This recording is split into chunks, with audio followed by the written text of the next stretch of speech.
আসসালামু আলাইকুম রহমতুল্লাহ বারকাত। আমরা যদি কেউ মারা যায় তাহলে গিয়া নামাজের জানাজা খারাদি ফড়ানি লইতাম। আপনার ওয়ালিয়ে ফড়াইতা না মসজিদের ইমাম সাহেবে ফড়াইতা না আপনার যারা দূরের যারা রিশতেদার সকল আছেন যে মতো মামার ঘরের বাই তাল্লার ঘরের বাই ফুফুর ঘরের বাই অমুক হেন ফড়াইতা।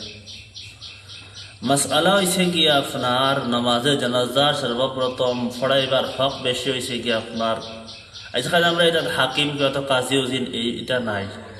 ওটার লাগে সব থেকে আউ্বাল হক হয়েছে গিয়ে ওয়ালির। আপনার ওয়ালি অখলোর মাঝে যদি যারা করিবের রিশতেদার খে এক নম্বরে যে মারা গেছেন তাই রয়েছেন গে ফুয়া, 2 নম্বর নাতি, 3 নম্বর যে মারা গেছেন তাই বাপ, 4 নম্বরে হয়েছেন গিয়া দাদা, নম্বরে হয়েছেন গিয়া আপনার ভাই। ও এরা হয়েছেন গিয়া আপনার মৈয়তর করিবের রিশতেদার।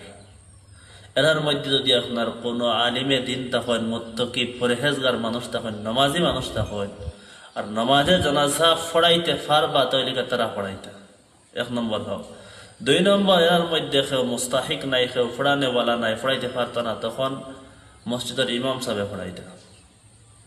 ওনার মধ্যে একটা বস্তু আমরা ধ্যান রাখতাম যে আমরা যদি ফড়াইবার যদি বলি আপনার মাঝে যদি কেউ মুস্তাহিক থাকি তার বাদেও আমরা কিতা করতাম, ইমাম সাহেবরে আগ পড়াই দিতাম বলে ইমাম সাহেব আপনি আমার আব্বার দাদার নানার যেই আসন বলে মাঝে জানাজা আপনি ফড়াইলাম। কারণ আমার যে মৈয়ত এই মৈয়তে আপনার ঘরে সারা জিন্দেগি ফরজ নামাজ পড়েছেন তার লাগে আপনি আখেরি নামাজও পড়াই রাখবা। আর ইমাম সাহেব ওনার মধ্যে এখন বস্তু করতা যদি ওয়ালি আপনার মধ্যে যদি আপনার মুত্তাকি পরহেজগার তখন নামাজে জানাজা ফড়াই নেওয়ালা তখন তাহলে ইমাম সাহেব কইতা না আপনি ফড়াই লাগবা। ইমাম সাহেবের কাছে ইজাজত লইবার আগে বলে ইমাম সাহেব কই দিতে বলে আপনি ফড়াই লাগবা। আপনার বাপর জানাজা, আপনার আব্বার জানাজা, আপনার দাদার জানাজা আপনি ফড়াই লাগবা। এই মর্যাদা যদি হয় তাইলে দয়ের ইজ্জত আপনার বহাল রইল। হ্যাঁ, আমরা অন্যের মধ্যে একটা বস্তু করি, এই বস্তুটা বহুত গলত। আমরা বহুত মৈয়ত দেখা যায় আপনার আফন কোনো যারা রিশতেদার আসন হকিকি যারা রিশতেদার এরা নাই। আমরা কিতা করি বলে ইমাম সাহেব আপনি কাম নাই আমার হু ময়ূর করর থাকার সার করর হুমুকর হেন ফড়াই দিবা নামাজে জানাজা না, এই মতো আমরা করতাম না।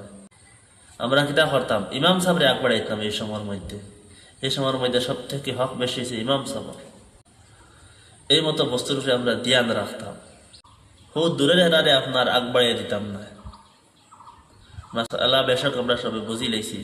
আল্লাহ রাব্বুল আলামিনে এই মতো মাসআলা আমরা সবরে হিকার আর হিকানের তৌফিক দেখবা, আমিন। আর আপনারা সওয়াবের নিয়তে ভিডিও শেয়ার করবা, যারা জানেন না তারার কাছে এই মাসআলাটা পৌঁছে যায়।